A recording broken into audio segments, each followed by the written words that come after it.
Hello, I'm back here in my Hungary campaign. I wanted to talk about the ideas in EU4. There are many ideas in EU4, you can choose 8 of them and there are many to choose from.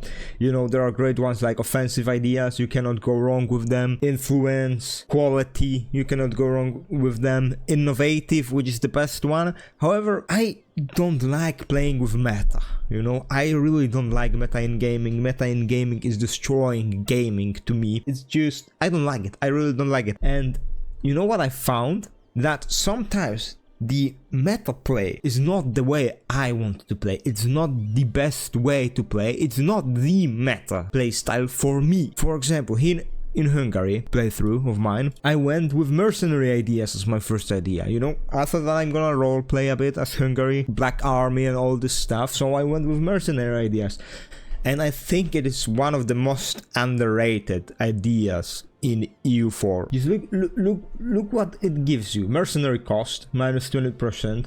Military advisor, minus 25. Mercenary maintenance, minus 25. You know, military technology, minus 10, okay. War taxes cost, minus 50. Mercenary leader, army tradition modifier, plus 50. Seasoned veterans, infantry combat ability, plus 10. Okay, and you know, mercenary recruitment, mercenary manpower plus 30 and allows mercenary units to drill. Okay, this is what I love. But what I love the most is that when I go to war, and it's probably just the mistake of my playstyle, I jump in. For example, when I was playing as Prussia, I jumped into war with all my troops. I burned my manpower in like 5 minutes. I finished the war. Okay, I go back and just stand for like 10 years to get all my manpower back because I fucking suck at the game. But you know, with the mercenaries, army of mercenaries has the same amount of manpower that, for example, a nation has. That's crazy, man. That's just like what? What do you mean? Look at this shit. 160k. Okay, Black Army reserves 110k, and that's for one army. Dude, look at the amount of armies I have. Of course, there are professional EU players who have way more armies, do things better than me. Of course, there are. I know that. I'm just some guy. I'm a casual player here. Look at this shit. And the thing is, the mercenaries, they can be even better. You know why? Because I didn't go with innovative ideas. Well, no, I'm stupid. I went with innovative ideas. I'm fucking dumb as fuck. But it seems I didn't go with the infantry combat ability. Why didn't I go with this?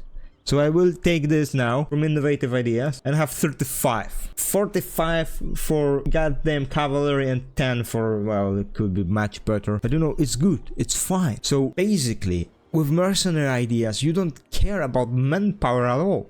Dude, like, make yourself on one army that is completely siege, because the only problem that the mercenaries have, they have terrible amount of cannons. That's the only problem with mercenaries. Make yourself an army or 2. You know, like, I have way more armies than that. Stack cannons on them and use them to siege provinces. Use them instead of the mercenary armies.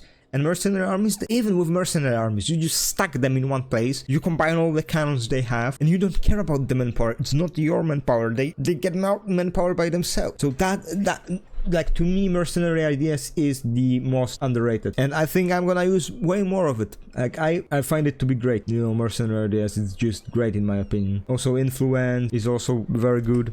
I personally find the military and administrative ideas just strong. They are just strong. Like I said, my favorite, the mercenary ideas, I didn't go with them in this playthrough. Quality is great. Offensive, one of my other, well, I went with quality. Quantity, I didn't go with quantity. Offensive ideas, my favorite. I like to be offensive many times, you know, like calling people slurs and shit like that, you know, so that's perfect for me. However, I find diplomatic ideas not to be that strong. Of course, if you want to go like full-on offensive, ideas, you go espionage. Espionage is very good.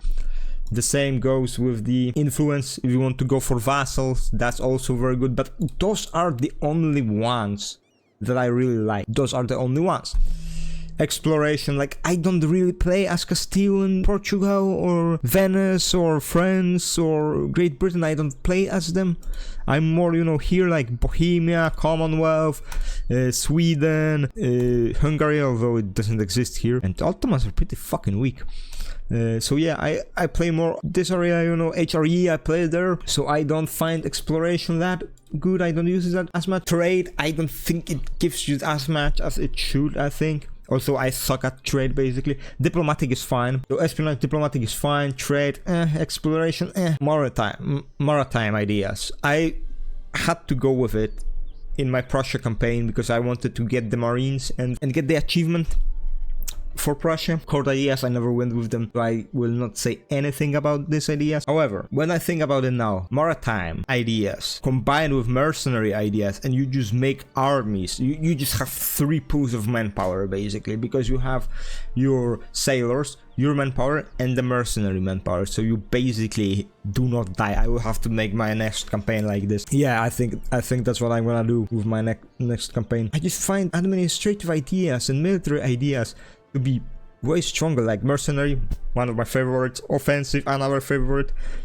I want defensive ones, and defensive is also pretty strong. Army tradition from battles, morale of armies. In the early game it's good, like in the late game discipline is much better. Land leader maneuver +1, okay. Land maintenance and regiment manpower usage. Fort defense and fort maintenance, yeah, that's fine. Reinforced speed and garrison size. So it is, it is defensive. It's the defensive ideas, quantity, more manpower. Naval, I don't really go with naval warfare at all. I don't really care about that. Administrative, I went with full of them. Administrative ideas, in my administrative ideas, if you want to have like way bigger nation, if you want to blob, you go with it. Expansion, I went expansion to get some of the colonies out there. In my opinion, is it really worth it?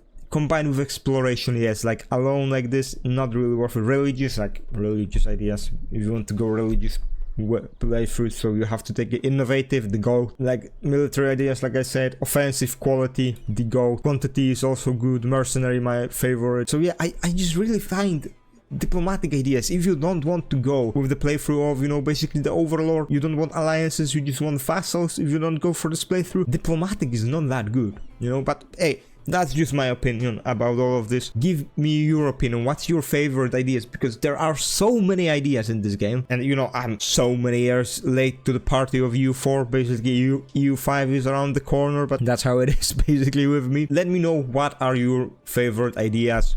My favorite ideas now, so I will gladly hear them, because there are so many ways to play this game. Fuck the meta in gaming. I hate meta in gaming, especially in strategy, like this is the strategy game you can make. There's no meta in strategy. Whatever works in the moment, okay?